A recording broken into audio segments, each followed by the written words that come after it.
Hi there, students. The Great Unwashed. Okay, the Great Unwashed. This is an idiom. It means the general public, but the general public, particularly the lower classes, the working classes, and the lower middle classes. So the Great Unwashed. I think this is a very insulting way to refer to ordinary uneducated people, to refer to poor people. So I think very often in our society people think that the high and mighty, the good and the great, are not subject to the same laws as the Great Unwashed. The Great Unwashed, the hoi polloi. He once was a very famous actor, but he's now reduced to selling theatre tickets in the Haymarket. The shop floor was populated by the Great Unwashed. Okay, if you're going to win an election nowadays, you need to have the support of the Great Unwashed. The Great Unwashed masses. Middle class people don't want their children going to school with the Great Unwashed. Okay, so the Great Unwashed, the lower working classes. It's difficult to say exactly where in the social strata the Great Unwashed are, but these are the mob, the general people, the people who are not particularly educated, and this, it comes from the idea that people, the middle and upper class people assumed that working class people had poor personal hygiene, that they only had a bath once a week and they didn't clean themselves, and that's the idea of the Great Unwashed.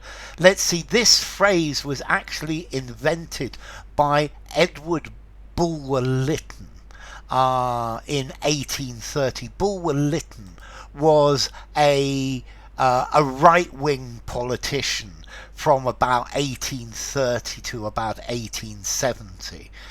He was extremely rich and extremely upper class, and he coined this phrase, the Great Unwashed.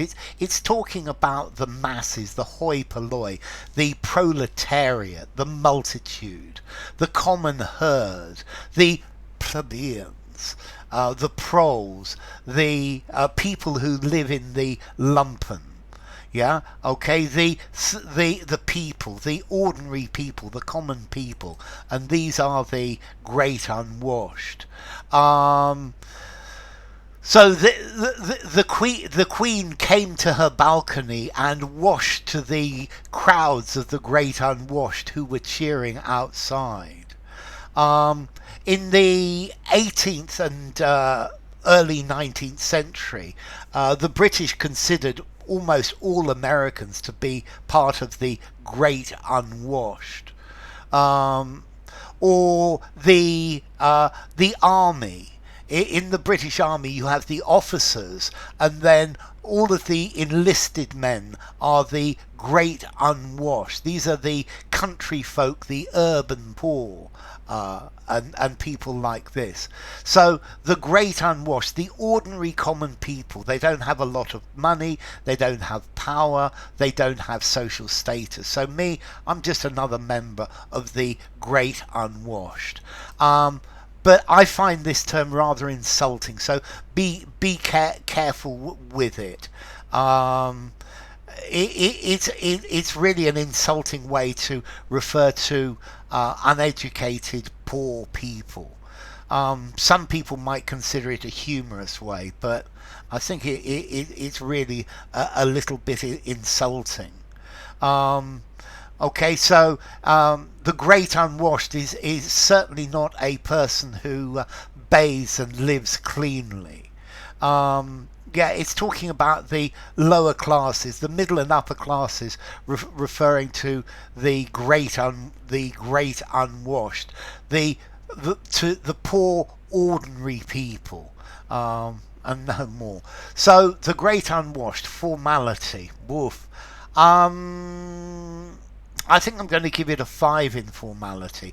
I think you could probably use it anywhere. I think I might be careful using it something very formal. I think you probably want inverted commas with it. So, the great unwashed.